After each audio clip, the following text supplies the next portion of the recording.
How would you feel if your husband left to go buy milk and bread and he never came home? How would you feel if your daughter was shot in the eyes with a pellet gun and now she'll be blind the rest of her life? How would you feel if your sister was raped by a force that was occupying the streets of your town, your city? How would you feel if you couldn't go outside without the risk of death and being murdered? Because that's exactly what's happening in Kashmir right now. I don't profess to have all the facts and know the entire situation, but what I do know is that this is wrong. This is a crime against humanity. The Indian military is oppressing, abusing, murdering, raping, torturing the Kashmiri people. For over 70 days, there's been a curfew. They're not allowed to leave their homes without risk of death. The internet has been shut off. Communications are being limited and controlled. People living in other countries cannot reach their families during this time. This is an awful time in Kashmir. I think the death count is now somewhere around 80, and the number of injured is somewhere around 12,000.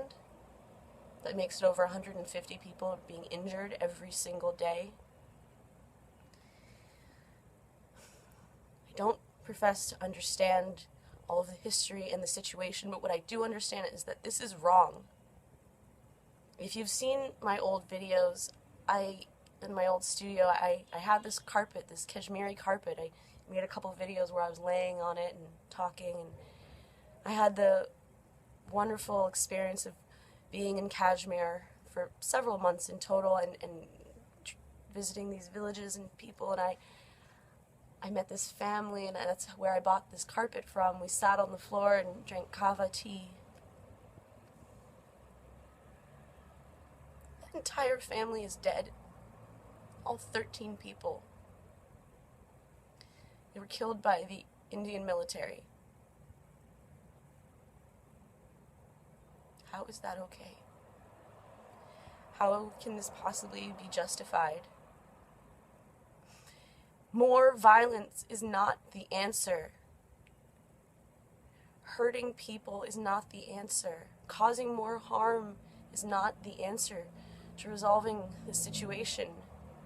I don't know what the answer is, but I do know that I cannot sit by quietly and hear what I'm hearing and not say anything. So I know I'm going to get a lot of shit from people for this video. Oh, how don't you dare say this? You don't understand. You don't understand. You know what I do understand? I do understand it's not okay to kill children for any reason. Are you justifying the murder of children? How could you? So I want my friends here in America and around the world to know that there is a grave human rights violation happening right now in Kashmir. It's being executed, and I do use that word literally, it's being executed by the Indian military. There is a very long and complicated and complex history and political issues. I get that. But that doesn't make it okay. That doesn't make this okay.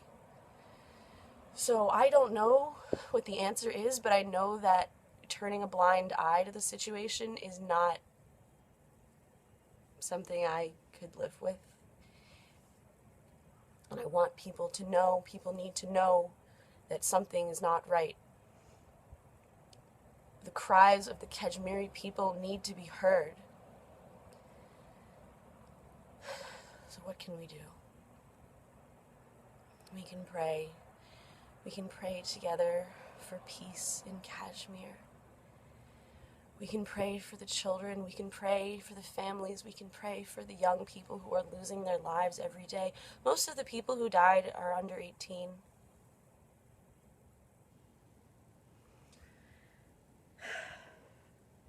I don't want to engage in political arguments. I have no energy for that, but I do just want to spread an awareness that something is not right and that the Kashmiri people deserve better. No one deserves to be treated like this. No one deserves to be treated like this. Nobody. And the way to solve this is not through more violence. Only God can help them now.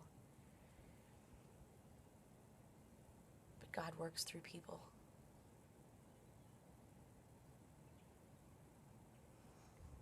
So, I love Kashmir. I love the times that I spent there. I love the people that I met. Just as I love India and the times that I spent there and the people that I met. My wish is for reconciliation. It's for healing. It's for a new era. Why not? This is my prayer. This is my prayer. My prayer is for peace in Kashmir. All right. I send my love to you all, wherever you are, whatever you believe. And just be grateful. If today you can walk outside and go to the store and buy some food for yourself and your family, you're very lucky. Because the people of Kashmir do not have that luxury. So, please join me. And together, let's pray. Let's pray to God, the God of our understanding, whatever that may be. Let's pray to that power greater than ourselves for peace in Kashmir.